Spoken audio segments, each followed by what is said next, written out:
This call is now being recorded.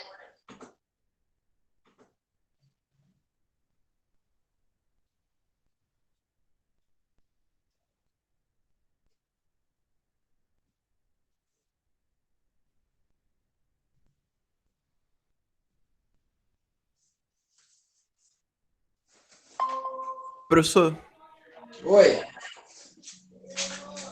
aula é agora mesmo? É.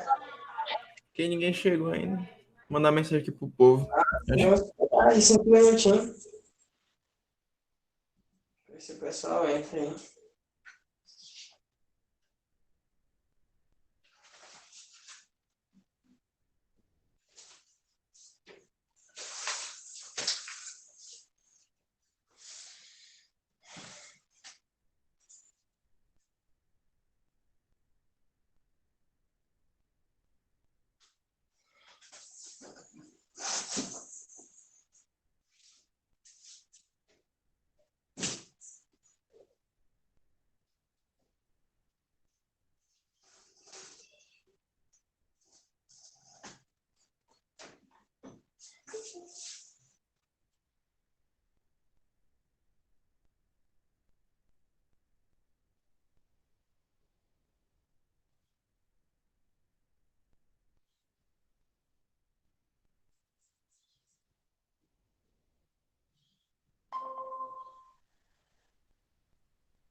Eu e o Luiz, os primeiros a entrar na aula. Tem parada errada. Logo nós dois. O que tem, ó? Vocês são os caras que estão dando um exemplo. Se deu 8h10, eu vou começar aqui.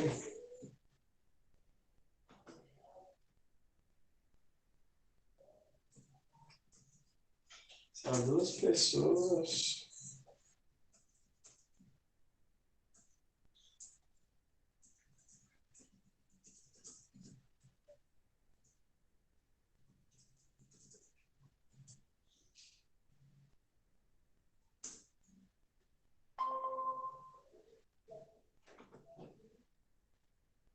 Vamos jogar aí. Raspa a cabeça, mano. Foi, rapaz. Promessa pra quando pega mestre. Essa logo tá muito errada. Os três primeiros a entrar, eu, João e Albert. Não, Eita. começou aí o negócio. Quando eu vi aqui, eu achei. Tô sonhando, hein? Que porra é essa? Eu meti o estilo. Esse raspar. Eu raspei também, só que já cresceu. Tá grande já. Cortar de novo. É massa pro saco da cabeça. Eu gosto. Pensei assim, rapaz, eu vou raspar, mas vou me arrepender, eu vou ficar feio pra cara, eu vou ficar parecendo um pinto pelado. Até que ficou de boa, não ficou tão feio, não.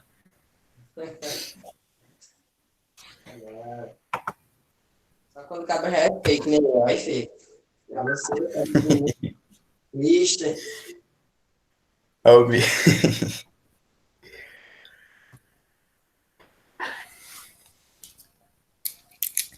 Seja eterno enquanto bebe. 6.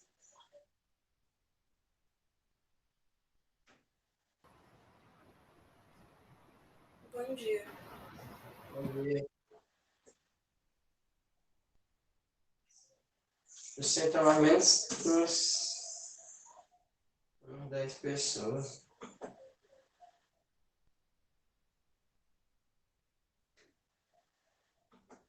Vou começar aqui, gente. Se alguém tiver querendo entrar aí e eu não estiver vendo aqui, aí você me avisa.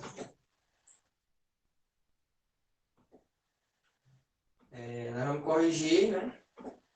Essas 5 questões aí da página 9 e 10 e explicar outros 2 tópicos aí. Nossa aula é até 9h20, né? Vamos lá. O consumo de combustível de um trator, tal. Essa questão aí, quase todo mundo que mandou fez, né? Praticamente todo mundo. E aí é só fazer a regra de 3, né? 1 hectare equivale a 18 litros, né? Por hora trabalhada. E quantos hectares vão equivaler, no caso, a 10 horas? Se uma hora dá 18 litros, 10 horas, que é 15, né?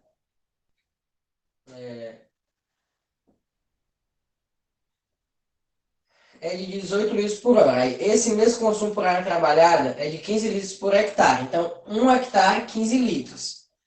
Quantos hectares vai dar 10 horas? 10 horas são 180 litros, né? Porque uma hora é 18. Aí faz essa regra de 3. 15x igual a 180. X é igual a 12, né? Então, vai ser letra A, 12 hectares. Beleza? A segunda questão a gente faz um sistema. Isso aqui é a primeira, né? Segunda. A gente faz um sistema. Como é que fica? Ó, uma garrafa de água cheia pesa 815 gramas. E quando cheia de água até 4/5 de sua capacidade, ela pesa 714 gramas. Então, o peso da garrafa vazia em gramas é. Bom, ó, a gente vai colocar assim, ó. O peso da garrafa a gente vai chamar de X. E o peso da água a gente vai chamar de Y. Beleza? Então, X mais Y, o peso da água com a garrafa dá 815. Beleza. E vamos chamar, deixa eu especificar aqui. X eu vou dizer que é a garrafa. E Y eu vou dizer que é a água.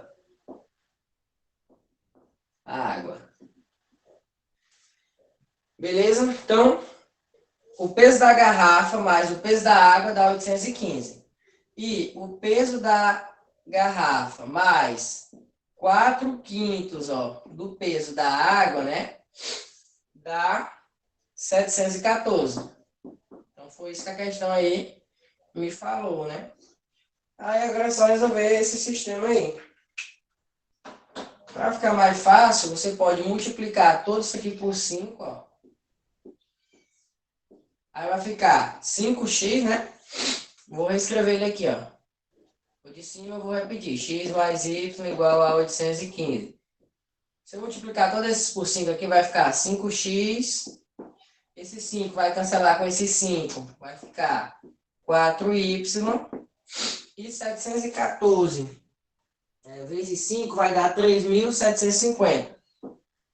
Se você quiser fazer assim, né? Senão pode fazer direto. Multiplica por menos 1 e cancela o x. Beleza? Poderia ser também. Aí você subtrai o y, dá no meio. Aí aqui, ó, você vai só resolver, né? Você quer encontrar o peso da garrafa, então é x. Então, vou multiplicar o de cima por menos 4. Ó. Por menos 4, ele vai cancelar o y, né? Ó.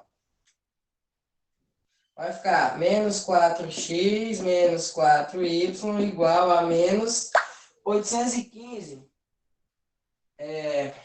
vezes 4. Deixa eu calcular aqui. 815 vezes 4. Ei, professor, tem alguém pedindo para ser aceitado aí, ó. Ah, sim. Valeu. Dá 3.260. Então, menos 3.260. E o de baixo, 5x mais 4y igual a 3.750. Aí você vai subtrair aqui, né? Ó, 3.750 menos 3.260, que vai dar 400 Deixa eu ver aqui se eu não fiz alguma coisinha errada.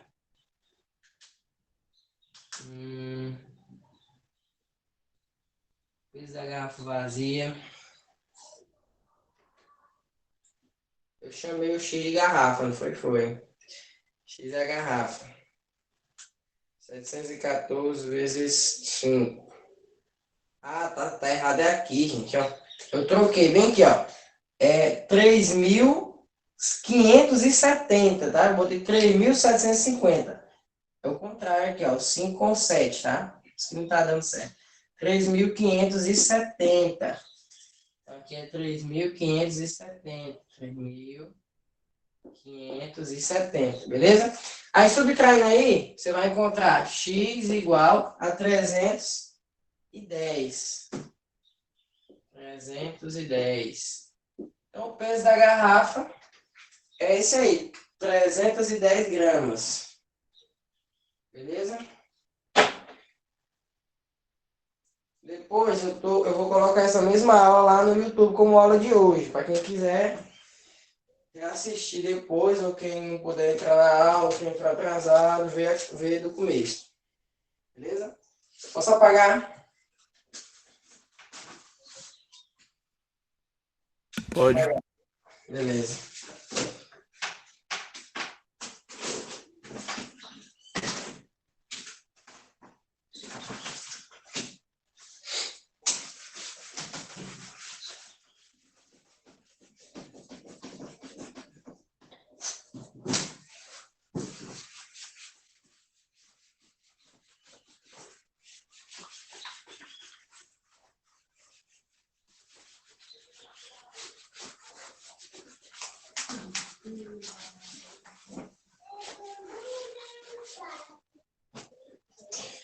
Vamos lá, terceira.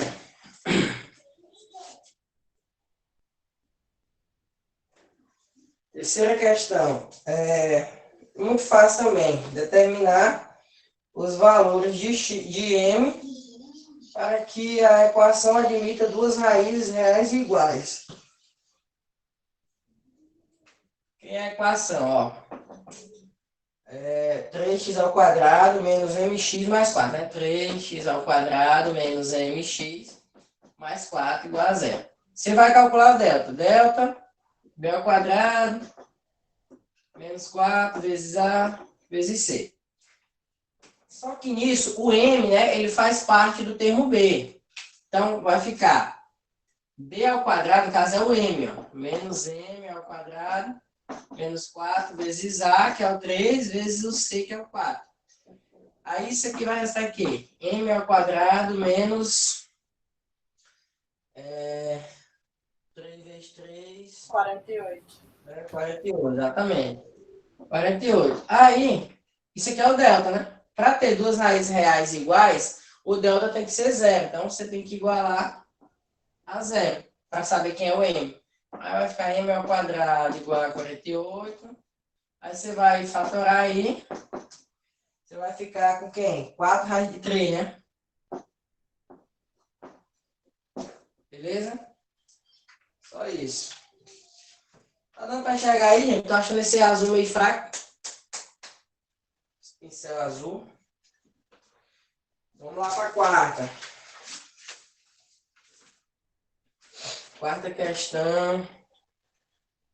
Essa quarta e essa quinta, ela é do Enem, de algum ano aí, né?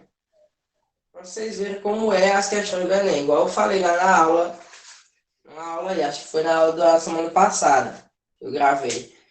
A maioria das questões do Enem são assim, é 45. Não é todas as questões difíceis, não. Na verdade, a maioria são desse nível aqui, são fáceis.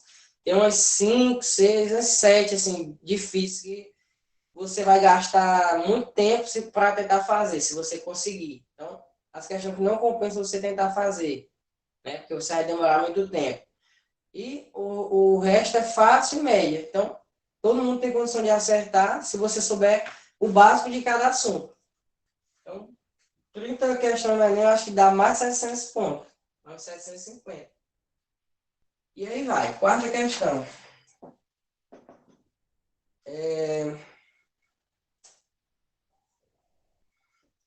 A, em virtude da demanda crescente da economia de água, equipamentos utensílios como, por exemplo, as bacias sanitárias ecológicas, que utilizam 6 litros de água,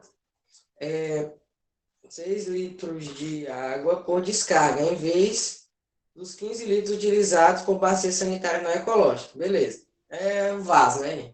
Bacia sanitária. Conforme dados da Associação Brasileira, beleza. Aí, ó, qual será a economia diária de água obtida por meio da substituição? Professor, Oi, aceitei aqui. tá pedindo pro senhor. Já foi. Já entrou. Valeu. Aí, qual será a economia diária de água obtida por meio da substituição de uma bacia sanitária não ecológica, que gasta 60 litros por dia com a descarga, por uma bacia sanitária ecológica, uma não ecológica por uma ecológica? Bom, se a bacia ela gasta 60 litros por dia, então quantas descargas são efetuadas? Bem fácil a questão aqui, meu Deus do céu. 60 litros por dia. Se você dividir por 15, você vai obter 4 descargas, né? A bacia não sanitária.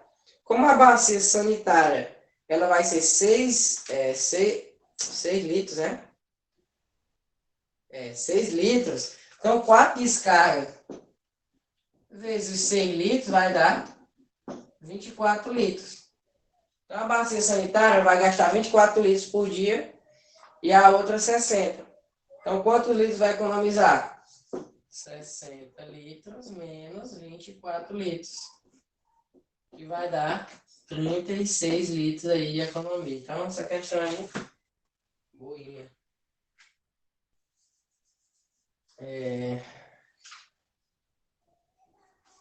A quinta questão. Professor, Oi. nada não. A Suela, aceitei. Depois, gente, eu vou fazer a chamada no final. E vocês não saem não, viu? Ela vale já, todo mundo já tá sabendo que vale 2 pontinhos. Tá.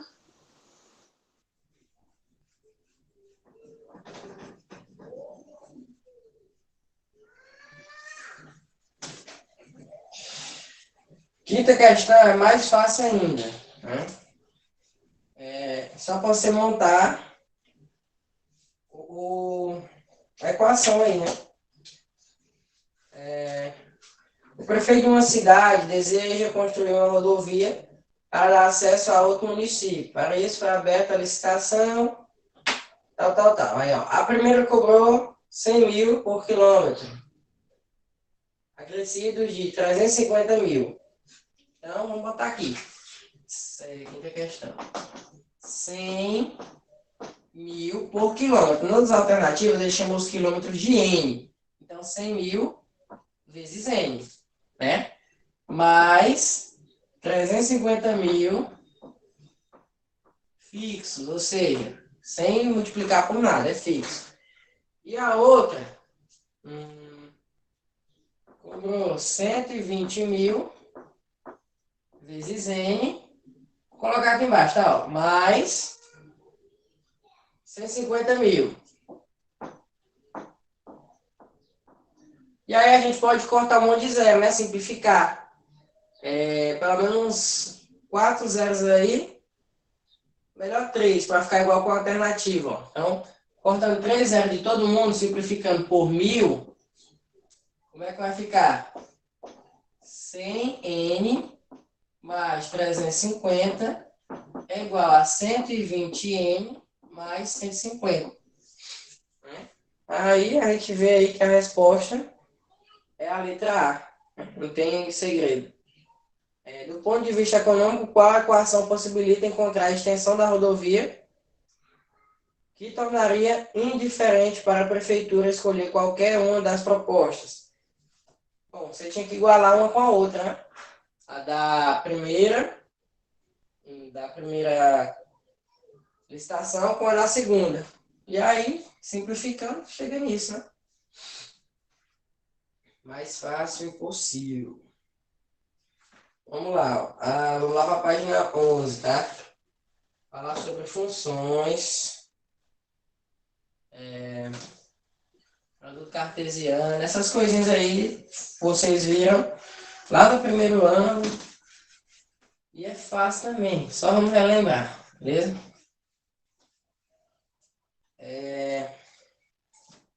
Produto cartesiano. Sejam A e B dois conjuntos não vazios, denomina-se produto cartesiano de A por B, ou A vezes B, o conjunto formado por todos os pares ordenados x e y. Por exemplo, vamos considerar aqui o A 1, 2 e 3 e o B 4 e 5. Ó, produto cartesiano, ele é escrito como multiplicação dos dois conjuntos, tá? Ó, A vezes B. Porém, não tem nada a ver com multiplicação na hora de você resolver. Você vai só unir os pares, ó. Não é A vezes B, então você vai formar pares ordenados, né? Com cada elemento, ó. Se você lembra disso, o 1 com 4, aí você coloca. Tem que ser na ordem, tá? Ó, 1 e 4. Aí depois, o 1 com 5. Aí depois, ó, o 2 com 4. Depois, o 2 com 5. Depois, o 3 com 4. E o 3 com 5. E aí acabou. Observa que quantos elementos tem no produto cartesiano de A por B? Ó? Tem 1, 2, 3, 4, 5, 6. Então tem 6 elementos. Para você saber quantos elementos tem, é só você multiplicar os elementos de A por B. Ó. Aqui tem 3 elementos e aqui tem 2. Aí 2 vezes 3, 6. Vai resultar em um conjunto com 6 elementos. A ordem, ela importa, tá? Ó, A vezes B, produto cartesiano de A por B, não é a mesma coisa de produto cartesiano de B por A. Se fosse B vezes A ordem aí, ó, é começar do B com A. Então, seria quem? 4 e 1, 4 e 2, né, ó, 4 e 2, 4 e 3. 4 e 3. Depois, 5 e 1, 5 e 2, 5 e 3. Continuaria tendo 6 elementos, só que não da mesma maneira, né? Não iguais, porque o produto cartesiano é diferente. Um é A vezes B e o outro é B vezes A. Então, isso é produto cartesiano, tá, gente? É só unir, juntar os elementos de A e os elementos de B. Vamos lá. Mais abaixo ele fala sobre o número de elementos, que eu já falei, que é só você multiplicar um pelo outro, né? A quantidade de elementos de um pelo outro.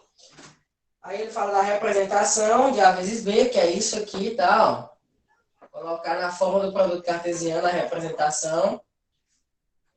A forma tabular, beleza? Já falamos, é isso aqui. Aí colocar em diagrama de flecha. Já colocar em diagrama de flecha, muito simples.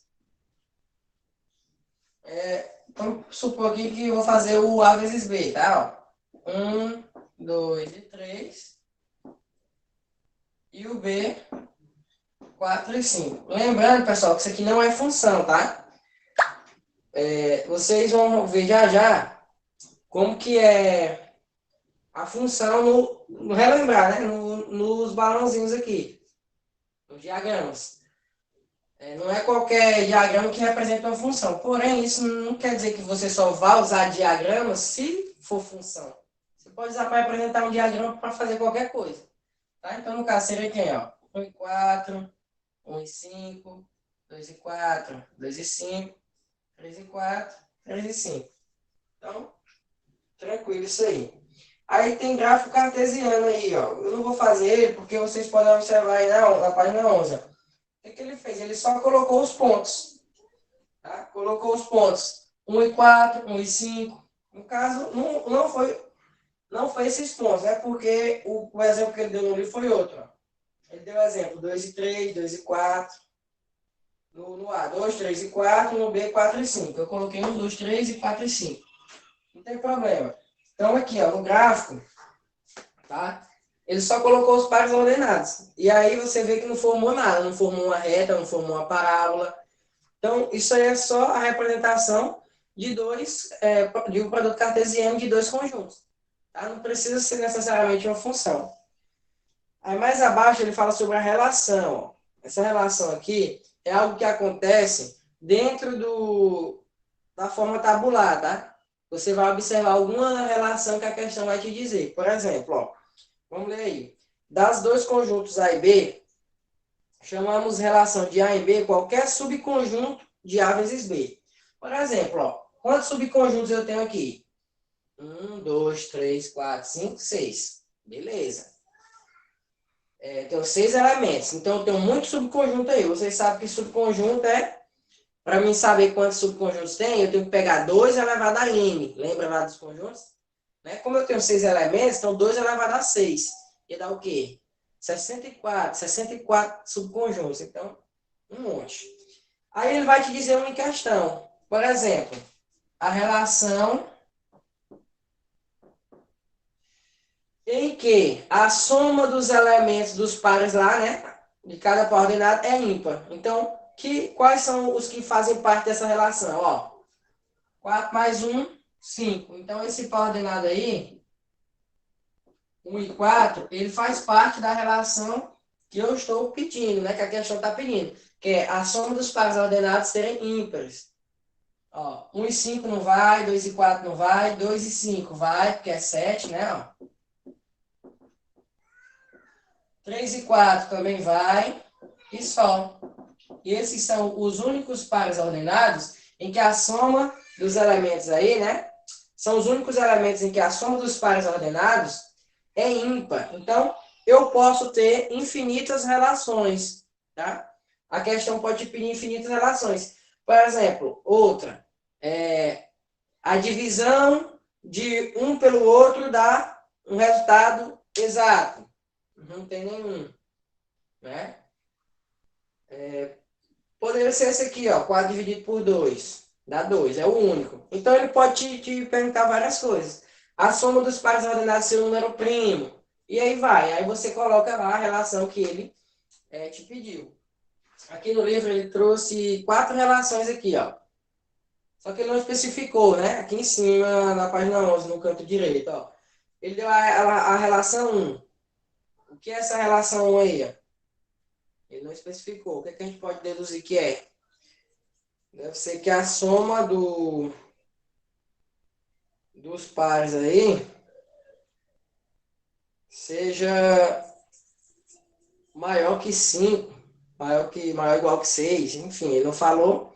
A relação 2, ó. Relação 2 foi 1 e 5, 2 e 5, 3 e 5. Que relação é essa aí, ó? 1 mais 5, 6. 2 mais 5, 7. 3 mais 5, 8. Pode ser a relação pedindo que a soma dos pares ordenados seja maior do que 5 também.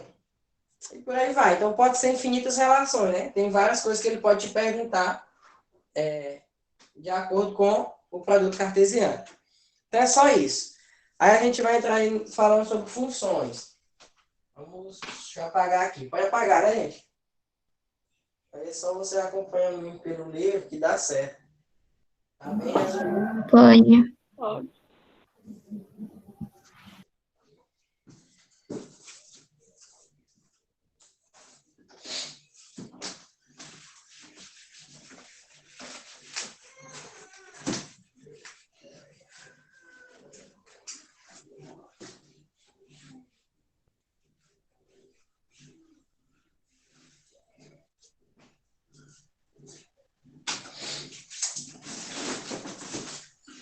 Vamos lá. Funções, né? A função, ó. A função, ela é diferente porque são 3 tipos de função. Função injetora, sobrejetora e a bijetora, né? Então, quando que acontece esse tipo de função? Você pode observar através do diagrama, né? Ó, vamos ver aí, ó. Dados dois conjuntos A e B chamamos de função ou aplicação de A em B, toda relação de A vezes B que satisfaz a seguinte propriedade.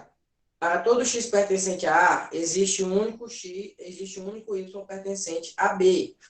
Ou seja, por exemplo, f de x igual a 2x mais 1.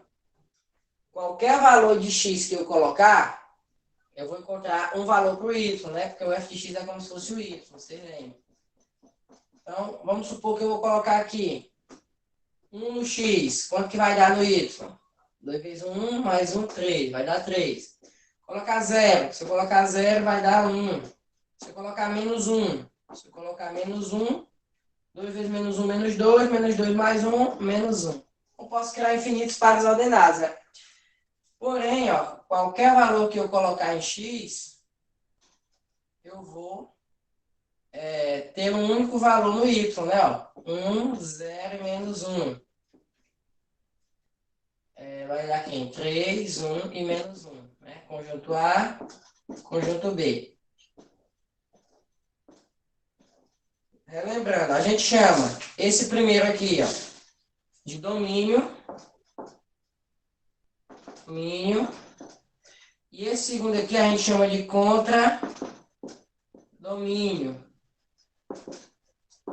Ou também pode ser a imagem, né? Qual a diferença? O contradomínio são todos os elementos que estão dentro do conjunto B, né?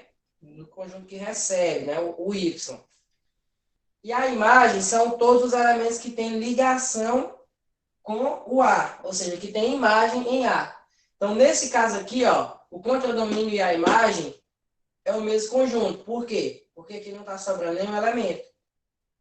Mas nem sempre isso acontece, né? Isso aqui é o exemplo de função bijetora, quando todos os elementos têm apenas uma única imagem e não sobra elementos no contradomínio. Então, isso é a função bijetora, tá? Deixa eu apagar. Acho que dá para me fazer aqui, ó. Na página 11, ele deu mais uns exemplos aí, ó.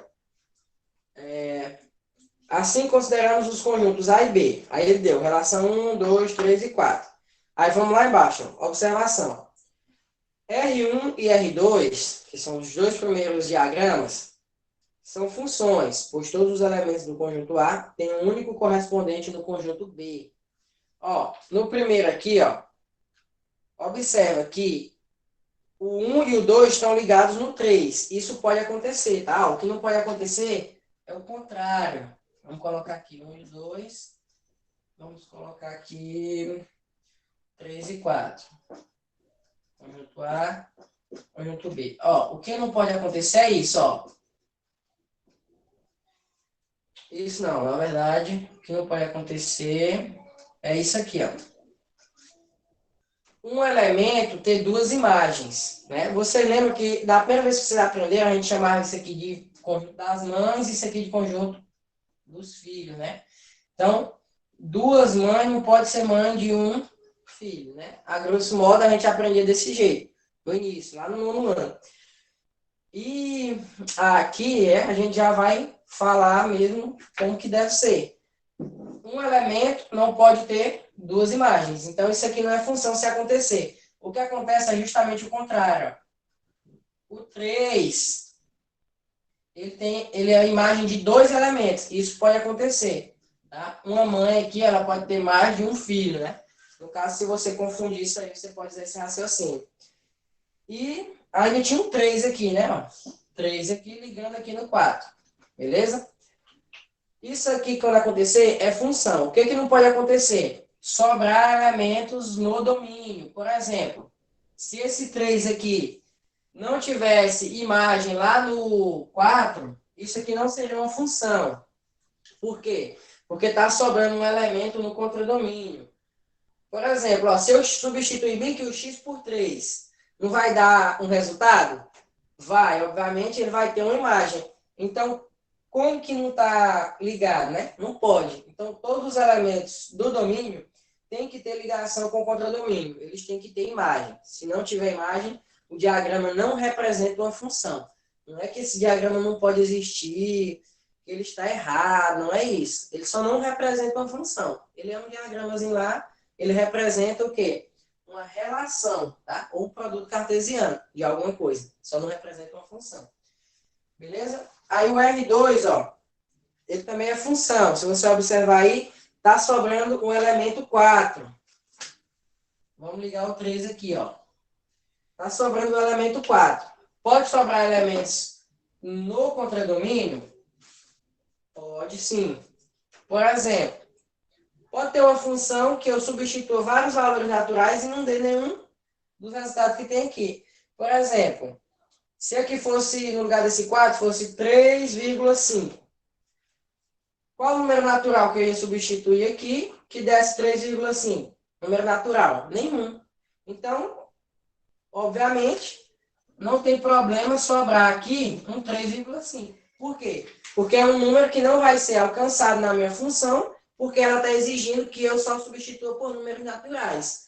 Então, pode sobrar elementos no contradomínio sem problema. Só não pode sobrar aqui no domínio. Beleza? Aí, tem a relação 3 e a relação 4. Observa aí que é a mesma coisa que eu falei para vocês. Por que não é função a relação 3? Está sobrando 3 no domínio. E a relação 4, o 1, ele está tendo duas imagens. Ele está tendo o 3 e o 4 como imagem. Isso não pode. Então, por isso que a relação 3 e 4, elas não representam uma função. Beleza? Vamos passar lá para a página 12.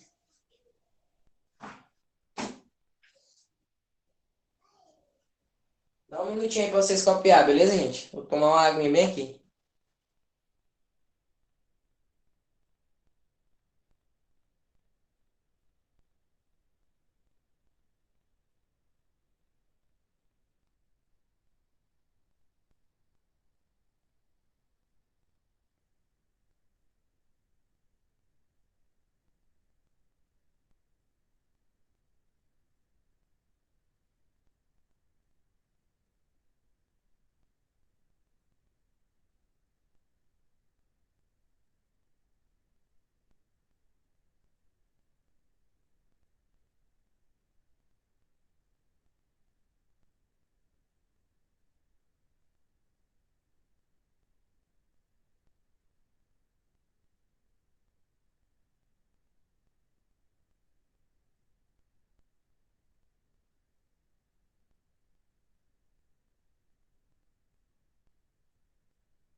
Vou apagar aqui, tá, pessoal?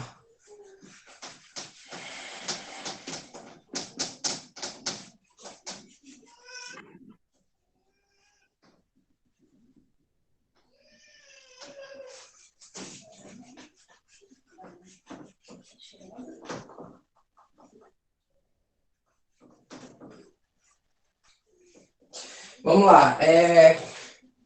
Falei, domínio contra domínio e imagem. Já falei para vocês sobre isso, né? O que é o domínio, o contradomínio e a imagem. E aqui na página 12 ele trouxe um exemplozinho, ó. Quem é o domínio aí? O 1, 2 e o 3. Quem é o contradomínio? O balãozinho azul. 4, 5 e o 6. Quem é a imagem? É só o 4 e o 5, porque o 6 ele não tem imagem no conjunto A, então ele não faz parte. Beleza? Só isso. Aí, valor numérico de uma função. Valor numérico de uma função, acabei de mostrar com o exemplo da função f de x igual a 2x mais 1. É quando você substitui o x por um valor para encontrar o y, ou vice-versa, né? Isso é o valor numérico. E aí também está aí bem explicadinho. Ó. Ele deu o exemplo como a função x mais 1. Aí ele pediu para você substituir o 1, 2 e o 3. Ó. Quando você substitui 1, 2 e 3, você encontra 2, 3 e 4. E assim sucessivamente, né? Aí o reconhecimento de uma função por meio do gráfico, muito importante. Por exemplo, aqui tem o gráfico da função, ou dois gráficos, gráfico A e gráfico B. Qual que é a função e qual não é? Para você saber se um gráfico representa uma função, você só traça uma reta aqui na vertical cruzando esse gráfico. Se ele tocar em apenas um ponto, é porque esse gráfico representa uma função. Se ele tocar em mais de um ponto, esse gráfico aqui ele não representa uma função. Observa aí na página 12, ó, ele trouxe esses dois gráficos aqui do lado direito, né? Ó. Esse gráficozinho que está assim. Ó. Ele traça uma reta na vertical aqui, ó. Ele toca apenas em um ponto no gráfico. Em qualquer lugar que você traçar uma reta aí, ela vai tocar em um ponto no gráfico. Então, isso aí vai representar uma função. Agora, já esse outro gráfico aí, bem estranho, né? Cheio de curvas, ó. Tá mais ou menos assim, ó. Se você traçar uma reta aqui na vertical, vai ter lugar que vai tocar em um ponto, vai. Mas vai ter lugar que vai tocar em mais de um ponto, ó. Então, esse gráfico não representa uma função. Beleza? Só isso que você deve fazer para você saber se o gráfico é um gráfico de uma função ou não é. Tá? Muito simples. Mais abaixo, fala sobre função constante. Função constante é aquela função em que não tem incógnitas. Por exemplo, f de x igual a 3. Não tem incógnita. Então, ela é constante no 3. Não importa qual valor de x você escolha, ela vai ser sempre 3. Então, o gráfico da função constante, ele é representado como uma linha paralela ao eixo x, cortando o eixo y na constante que representa a função. No caso aqui é 3. Ó. Então, ela vai cruzar aqui o eixo y ó, no 3 e vai ser sempre paralela ao eixo x. Por quê? Não importa qual valor de x você escolha, o resultado aqui ó, vai ser sempre 3. Ó. 1, 2, não importa qual valor você vai escolher no x. O resultado vai ser sempre constante. Por isso que o nome é função constante. Beleza? Tranquilo isso aí, só relembrando. Chegamos aqui na página 13. Função do primeiro grau. Moleza também, vou apagar, tá?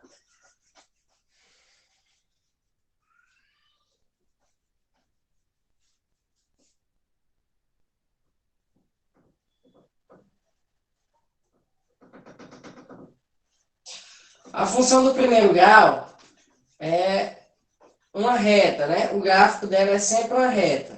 Acho que vocês lembram disso. Uma reta que ela pode estar na vertical não.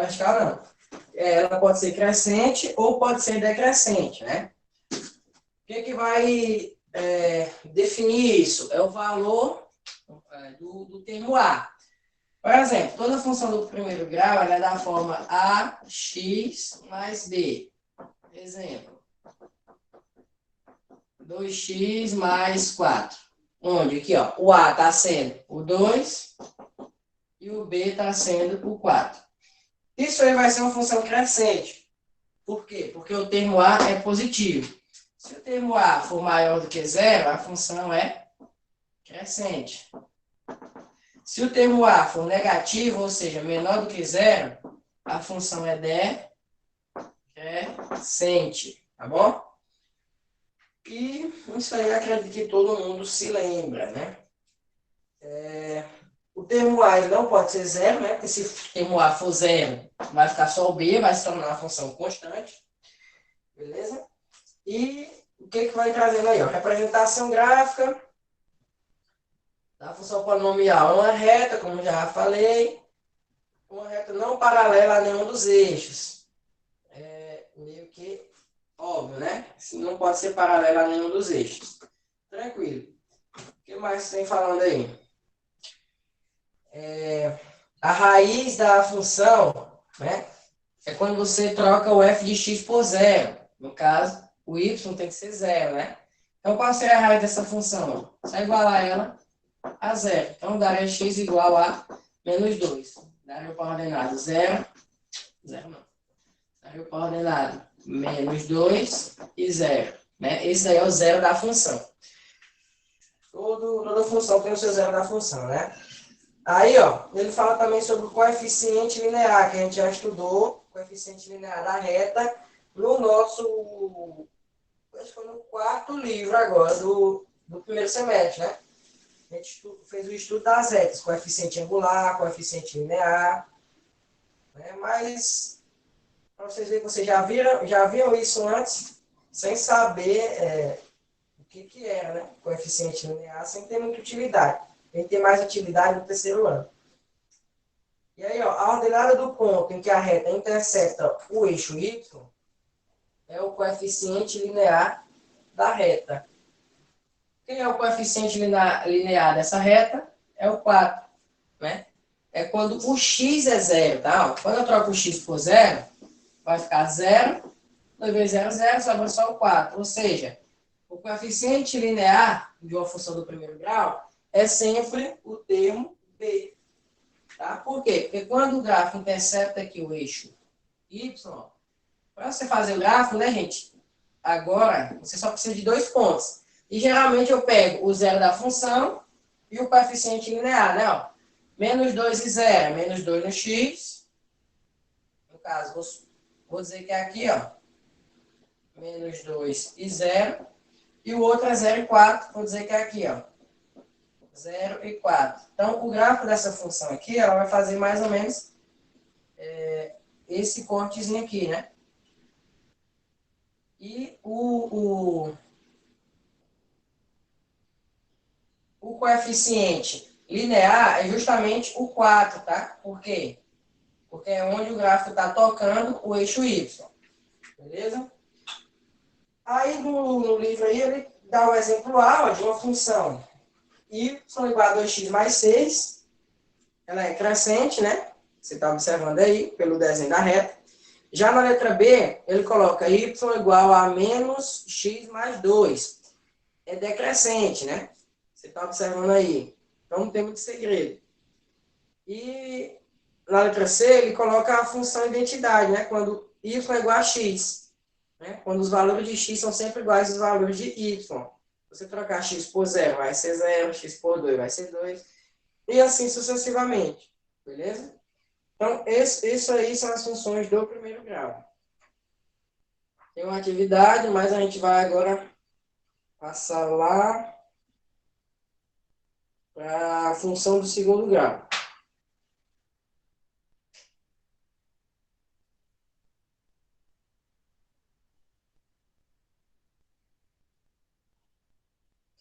Tem uma coisa bem aqui que eu queria falar. Por exemplo, vou dar um exemplo dessa segunda questão, que é quando você tem uma função dentro da outra e você precisa encontrar qual é a função original, né? Quando você tem aquela função composta. O que você tem que fazer? Vou meio que relembrar, né? Isso. Vamos lá. Por exemplo, f de x mais 3 igual a... Vou botar no primeiro grau. 2x mais 4. Ó, a segunda questão é do segundo grau, mas o raciocínio é o mesmo. O que você tem que fazer? Ele quer saber quem é f de x, ó.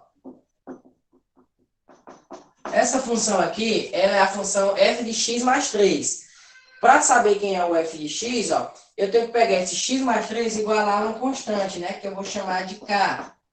Então, eu vou isolar o x, ó. Vou ficar com x igual a k menos 3. Então, onde tiver x aqui, ó, eu vou trocar por k menos 3, tá? Então, f de x vai ser igual a quem? 2 vezes. Quem é o x, ó? K menos 3 mais 4. Aí, resolvendo isso aí, ó. 2k menos 6 mais 4 vai ficar f de x igual a 2k menos 2. Esse k é o próprio x, tá? Então, eu vou trocar ele por x de novo. Vai ficar f de x igual a 2x menos 2. Então, a função f de x é essa aqui, ó. O que aconteceu? Quando você troca, faz a função composta, né? Quando você troca o x por x mais 3, você obtém isso aqui. Então, a pergunta foi qual era a função original, tá? E isso aí aparece bastante. Então, é só você usar essa regra. Pega o que tem aqui dentro, no caso, x mais 3, igual a uma constante k, e evidencia o x. Aí lá na função aqui você troca o x pelo que você conseguiu evidenciar, que é o k menos 3. Por que eu chamo de k? Por que a gente chama de k? Na verdade, esse k é um x. Só que, se eu chamar de x, eu vou confundir o x dessa função com o x dessa outra função. Eles não são o mesmo x, entendeu? Embora eles estejam representados pela letra x. Então, por isso que eu chamo de k, para diferenciar o x da função que está composta com o x da função original. Então, fazer essa diferença. Se eu botar x, vai confundir. Então, por isso que eu chamo de k. Aí, lá no final, quando eu terminar, eu troco o k pelo x. Então, é desse jeito aí que vocês vão fazer a segunda questão da página 13. Beleza? O resto, a questão gráfica, essas coisas, vocês vão conseguir resolver. Professor, Oi. mas eu resolvo o delta e Bhaskara? Na segunda, Sim? vai dar a função segundo. Na verdade, ele quer saber só quem é a função, não quer que você resolva, né? Se você evidenciar aí, vai ficar P menos 3 sobre 2. Aí você vai substituir. Vai chegar lá na função. Qual que é a diferença? Você vai chegar na função, beleza, você vai chegar na função segundo grau, não precisa calcular delta e básica. Aí ele quer saber, ó, quanto é f de 1 menos x. Então, no caso aqui, ó, nós paramos aqui, né, ó. É como se a questão perguntasse assim, ó, quanto é o f de x menos 1? Aí eu ia pegar isso aqui no x, entendeu? E ia trocar por x menos 1. Entendeu? Ficaria 2 vezes x menos 1 menos 2. No caso da segunda, você vai trocar por 1 menos x. Quando você encontrar a sua equação do segundo grau, você vai pegar o x e vai trocar por 1 menos x. Aí você vai encontrar a alternativa. Beleza? Mais ou menos.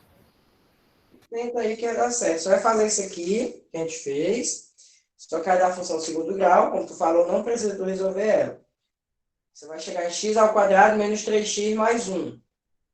Aí você vai trocar o x por 1 menos x, que é o que a função está pedindo lá em cima. A expressão de f de 1 menos x é... Aí quando tu trocar, vai ficar... Tem que fazer, né, as regrazinhas. O quadrado do primeiro, menos 2 vezes o primeiro pelo segundo. Aí você vai chegar na letra C. Vamos lá para equação polinomial do segundo grau, que é na página 16. É só relembrar também, todo mundo já deve lembrar disso aqui, né? Que é uma parábola que você tem o x-vértice, o y-vértice, que você calcula delta e Bhaskara para encontrar os zeros da função. Mas vamos relembrar.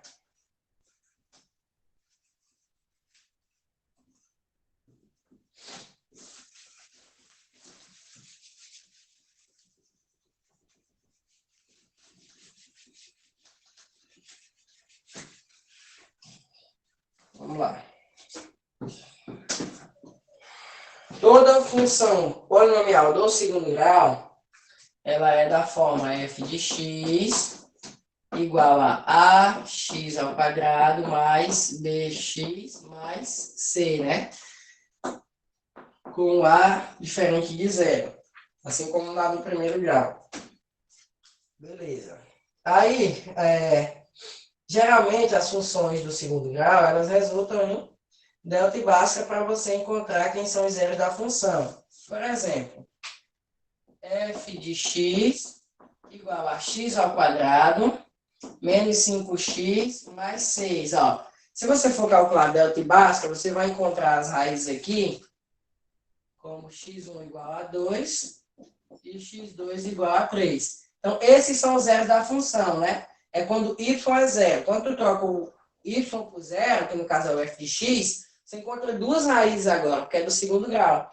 Então, isso aqui forma o ponto 0, 0 não, 2 e 0, e o ponto 3 e 0, né? E aí, lá no seu gráfico, aí vai ser o lugar onde a parábola ela vai interceptar o eixo x, né? Que é no zero da função. O coeficiente linear, ele continua sendo, no caso agora, o termo c, né? Ele é sempre o termo independente. E o termo independente de x é o termo c. que no caso é o 6. Então, quer dizer que a sua função, sua parábola, ela vai cruzar o eixo x, o eixo y, desculpa, no 6, no caso, no ponto 0 e 6, beleza? E aí, o que mais que a gente precisa saber? As coordenadas do vértice de uma função, né? O x-vértice e o y-vértice. O x-vértice é menos b sobre 2a. E o y-vértice é menos delta sobre 4 vezes a. Beleza? Outra maneira de você calcular o y-vértice é você pegando o valor do x-vértice e substituindo aqui no lugar do x. Tá? Mas a gente já está mais acostumado a calcular pela fórmula, menos delta sobre 4a. Então vamos calcular o y-vértice, o x-vértice e o y-vértice aqui. Ó. O delta, deixar o delta já aqui calculado, vai dar b ao quadrado, vai dar 1, delta. É 25 menos 24. Então, beleza. Quem é o x-vértice? X-vértice menos b sobre 2a. Menos com menos dá mais. Então, fica 5 sobre 2. E o y-vértice, menos 1, né? Sobre 4. Então, beleza. Se eu for fazer o gráfico dessa função, ela é um gráfico de uma função crescente, porque o termo a é positivo. Quando a função é crescente, as concavidades, elas são para cima. O que são concavidades? A gente chama das perninhas da função, né? Ó, o gráfico ele vai ter as pernazinhas para cima. Né? Algumas pessoas dizem que é porque está feliz, né? O gráfico está sorrindo, enfim. Onde que vai passar? Vai passar no 6. Então, vou procurar um meio de passar mais ou menos por aqui, né? Fazer mais ou menos isso, ó. Beleza? Ela vai passar aqui no y, no ponto 0, botar aqui para o outro lado, no ponto 0 e 6, no eixo x, que vai passar nas raízes, que é o 2 e 0 e o 3 e 0. E as coordenadas do vértice é o ponto mais baixo ou mais alto da função. Nesse caso, como a função ela é crescente, ó, ela faz a curva lá embaixo, então ela tem um ponto mínimo. Tá? É o ponto o menor ponto em que a função atinge, é o x-vértice com o y-vértice, tá? Quem são esses valores? Ó, 5 sobre 2. 5 sobre 2 é 2,5, né? Ó? Então está entre o 2 e o 3. E o menos 1 sobre 4. Pronto, essas são as nossas coordenadas do vértice e são os pontos mais importantes da função, que você tem que saber da função do segundo grau. Os zeros da função, que é onde ela cruza o eixo x, o coeficiente linear, que é onde ela cruza o eixo y, e as coordenadas do vértice, que é x-vértice e y-vértice. Se a função fosse decrescente, ela seria assim, né? Ó. Então, ela teria ponto máximo. Por quê? Porque o buchinho dela vai lá em cima e volta. Tá? Então, muitas questões aparecem assim, as pessoas não sabem resolver, mas é uma coisa muito fácil. Qual é o menor valor que a função atinge? Ele quer saber qual é o ponto mínimo. Ele já está te dizendo que se ela atinge o menor valor, ela é crescente, ela atinge o menor valor. O menor valor é quando a função é crescente. Ó. Então, ele quer saber quanto é o y-vértice. Aí, a pergunta não é direta, a pessoa não sabe responder, mas é muito fácil. Qual é o ponto máximo? O ponto máximo é quando a função é decrescente, ela atinge o valor lá em cima. Ele está perguntando qual é o x-vértice e o y-vértice, é só isso. Então, vocês têm que ficar atento para esse tipo de pergunta, porque eu já vi muita gente errar essa coisa simples, porque não entende que aquilo ali está perguntando o que é o x-vértice e o y-vértice, só que de outro modo. Beleza? Alguma pergunta? Tudo certo. Ok. Na página 16, a gente ainda tem esse quadradinho vermelho aí, ó. Uma coisa que vocês também provavelmente sabem, mas a gente vai relembrar.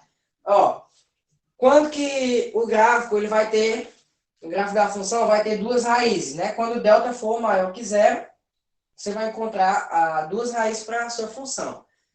Né? Aí no do meiozinho aqui, ó, só tem uma raiz. Quando que você só vai ter uma raiz? Quando o delta for zero, né? Significa que o x1 e o x2 são iguais, tá? E quando o delta for negativo, você não tem nenhuma raiz. A sua parábola ela não toca no eixo x, ela não cruza o eixo x. Beleza? E aqui, no quadradinho vermelho aqui, ele está mostrando quando a função é crescente, né? Com delta maior que zero, delta igual a zero, delta menor que zero. E quando a função é decrescente, com as mesmas características, delta menor que zero, delta igual a zero e delta menor que zero. Beleza? Aqui em cima ele traz essas mesmas coisas que a gente fez aqui, só que na nomenclatura, né? Ó, ele mostra aqui na página 16, no gráficozinho aqui de cima, quem é as raízes, quem são as raízes, né? Quem são as coordenadas do vértice, x vértice, y vértice, a ordenada do vértice, que é o valor mínimo, que está aí, né? É o y vértice. E ele fala sobre esse eixo de simetria. O que é esse eixo de simetria? O eixo de simetria é uma linha, né? Uma reta na vertical que cruza o eixo x de maneira perpendicular, né? Formando um ângulo reto. E ele passa pelas coordenadas do vértice, tá? Então, esse é o eixo de simetria. É como se fosse uma linha que dividisse a parábola exatamente no meio, tá? Chamado de eixo de simetria. Beleza? Aí, na última parte aqui da página 16, ele fala sobre valor máximo e mínimo de uma função. Eu já acabei de falar, né? Que eu dei uma adiantada. Então, quando que a função é o contrário, tá? Quando que a função vai ter valor mínimo? Quando ela for crescente, ela atinge o valor mínimo, lá embaixo. E quando que ela vai ter o valor máximo? Quando ela for decrescente, ó. É o ponto da coordenada do vértice, lá em cima. Beleza? E é isso. Função do primeiro e segundo grau.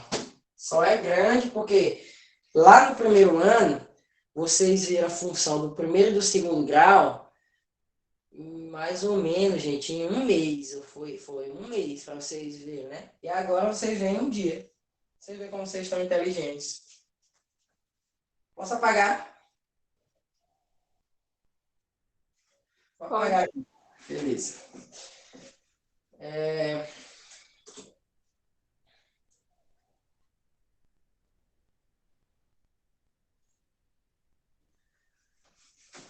Deixa eu ver a cara desse povo aqui. Cadê o João? O João raspou a cabeça, João. Mostra a cabeça. E aí, Aqui, tá rapaz. Hã? Tá, vocês estão de boa mesmo? Larissa tá com a cara de tristeza. Oi, Larissa. Pessoal, vou passar para a atividade. Aquele estilo lá. Se a gente tivesse... Ó, nem na aula presencial, a gente não conseguia resolver todas essas questões. Por quê?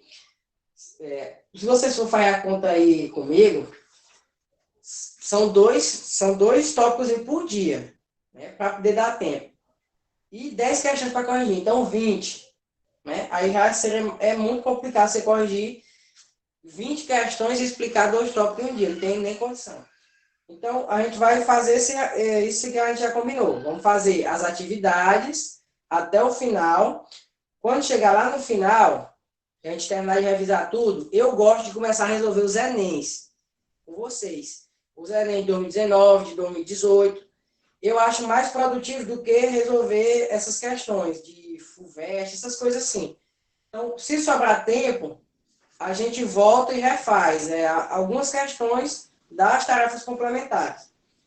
Mas se não sobrar, não tem problema. Pelo menos vocês já revisaram tudo, que é o mais importante, é vocês revisarem. Beleza? Então, a gente vai ficar aí, ó, com a atividade do MA é esse, deixa eu ver aqui. MA04 e o MA05. Depois vai ter mais 2 sobre função, que é a função composta, função inversa. Enfim, um monte de coisa sobre função visto em uma semana, em 2 aulas. Mas é só revisão. Vocês provavelmente também já sabem. Se não sabe, só vai relembrar. Se não lembra. MA04 e o MA05, tá? 10 questões, as atividades, tá? Desse e desse. Aí vocês têm que enviar hoje ainda, tá, gente? Até 10 horas. Vou aumentar o prazo até 10 horas. Porque é melhor para mim assim, melhor para vocês que tá na mente, né? Tá mais fresco o assunto aí. Porque tem gente que faz no dia mesmo, tem gente que deixa para fazer no dia de entregar, que não lembra mais de nada. Aí a gente vai ficar desse jeito agora. Vocês têm alguma pergunta, alguma dúvida? Tudo ok? Tudo Vamos lá, vou ok. fazer aqui a chamada. Eu vou colocar essa aula no YouTube, tá? Para quem faltou ou para quem quiser assistir depois de novo, sei lá, ver alguma coisa ou tirar alguma dúvida. Professor, Oi. a Ana Lívia disse que a internet dela não tá funcionando e que não tá conseguindo mais entrar na aula. Uhum. Tá bom, vou ver aqui o que é que eu faço. Conversar aqui com ela. Ela acabou de sair. Tá bom. Então não tem problema não. Vamos